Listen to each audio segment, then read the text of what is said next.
Welcome to talks of knowledge. అంతు చిక్కని రహస్యాలకు నిలయాలవి. అక్కడికి వెళితే యుగయుగాల చరిత్ర మన కళ్ళ ముందు ఉంటుంది.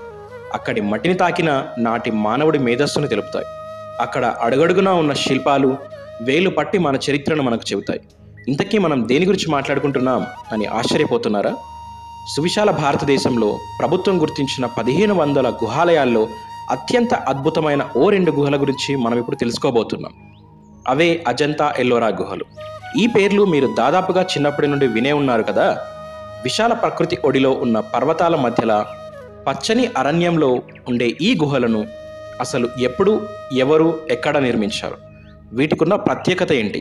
ప్రపంచంలోనే ఎక్కడా లేని విధంగా ఏకంగా ఓ పెద్ద కొండనే చెక్కి దాన్ని దేవాలయంగా ఎలా మార్చారు? అసలు వీటికి ప్రపంచవ్యాప్తంగా ఉన్న గుర్తింపు ఏంటి? దేశ విదేశాల నుండి ఎందుకు పర్యాటకులు దాన్ని చూడడానికి క్యూ కడుతున్నారు అనే అంశాలను ఈ వీడియోలో తెలుసుకుందాం. వీడియోని ఎక్కడా స్కిప్ చేయకుండా ఎండ్ వరకు చూడండి. ఇంతవరకు ఛానల్ని సబ్స్క్రైబ్ చేసుకుని వారుంటే వెంటనే సబ్స్క్రైబ్ బటన్ని నొక్కండి. ఇక పదండి, అజంతా, ఎల్లోరా గుహాలయాల యొక్క గొప్పతనాన్ని తెలుసుకుందాం.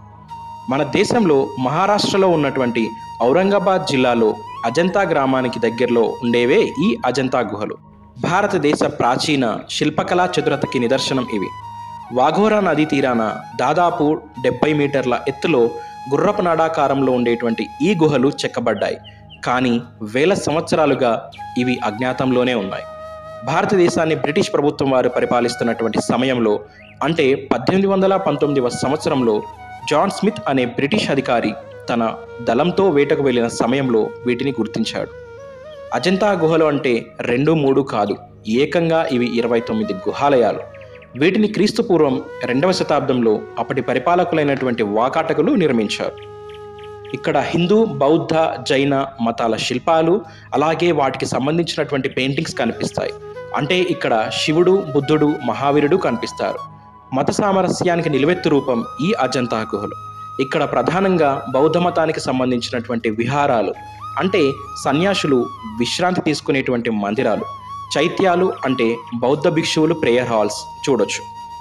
ఇక్కడ వేసిన పెయింటింగ్స్కి శతాబ్దాలు దాటిన అప్పుడు వేసిన రంగులు ఇప్పటికీ చెక్కుచెదరకుండా ఉండటం ప్రధాన విశేషం. ఇక్కడ ఒక్కో శిల్పం ఒక్కో చరిత్రను చెబుతుంది. ఇవి రాళ్లపైన చెక్కబడిన శిల్పాలే అయినా మనం వాటిని దర్శిస్తే వాటి ప్రతిరూపం మన గుండెల్లో చెక్కబడుతుంది. ఇక ఎల్లోరా విషయానికి వస్తే మన సంస్కృతికి, మన చరిత్రకి, మన కళకి నిలువెత్తు రూపం ఈ ఎల్లోరా గుహలు.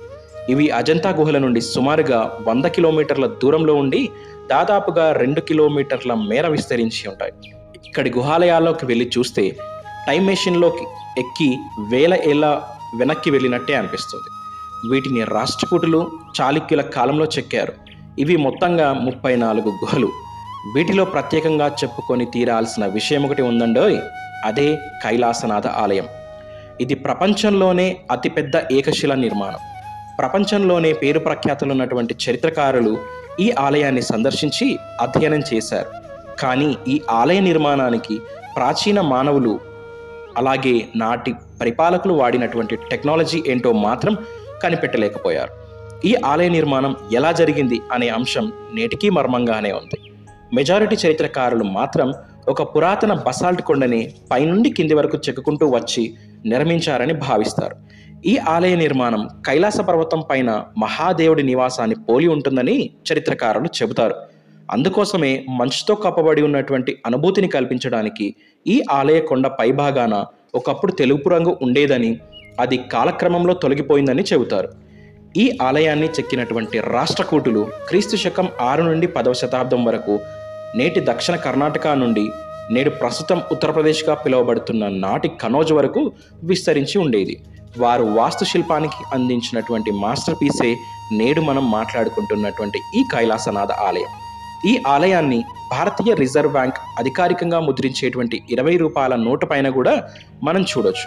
ఇక్కడ ప్రసిద్ధి చెందినటువంటి 34 గుహలలో 1 నుండి 12 గుహలు బౌద్ధ మతానికి, 13 నుండి 29 గుహలు హిందూ మతానికి, 30 నుండి 34వ నంబర్ వరకు గుహలు జైన మతానికి సంబంధించినవి. అజంతా, ఎల్లోరా గుహలు భారతీయ శిల్పకళా చతురతకు నిదర్శనాలు. క్రీస్తు శకం 7వ శతాబ్దంలో భారతదేశాన్ని సందర్శించినటువంటి చైనా యాత్రికుడు హుయాత్సాంగ్ కూడా వీటి గురించి పేర్కొన్నాడు. ఇంతటి మహోన్నత గుహలను ప్రపంచం ఊరికే గుర్తించకుండా ఉంటుందా? వీటిని 1983 సంవత్సరంలోనే యునెస్కో ప్రపంచ వారసత్వ కట్టడాల జాబితాలోకి చేర్చింది.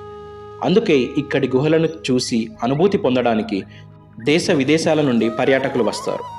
అజంతా ఎల్లోరా ఇవి కేవలం 2 గుహలు, దేవాలయాలు మాత్రమే కాదు, దైవత్వాన్ని చూపించే దారులు. శిలలు స్పందించవు, మాట్లాడవు అని అనుకుంటాం, కానీ ఇక్కడున్న శిల్పాలు మాట్లాడతాయి. అక్కడున్న శిల్పాలు కేవలం ఓ వ్యక్తి చేతిలో చెక్కబడినటువంటి రాయి మాత్రమే కాదు, ప్రతి శిల్పి ఆ రాయిని అద్భుతంగా తీర్చిదిద్ది తన తరువాతి తరాలకు అందించే ఓ గొప్ప సందేశం. ఇక్కడ రాళ్లను శిల్పాలుగా మలిచారు అనే దానికంటే రాళ్లకు ప్రాణం పోసారని చెప్పవచ్చు. ఇవి కేవలం రాళ్ల గుహలు కావు, మానవ సంస్కృతికి, చరిత్రకు నిలువెత్తు రూపాలు. ఇవండి క్లుప్తంగా అజంతా ఎల్లోరా గుహాలయాల సంగతులు. ఈ వీడియో నచ్చినట్టయితే షేర్ చేయండి, మీ అభిప్రాయాన్ని కామెంట్స్ రూపంలో తెలియజేయండి. ఛానల్ని సబ్స్క్రైబ్ చేసుకోండి. Thank you for watching.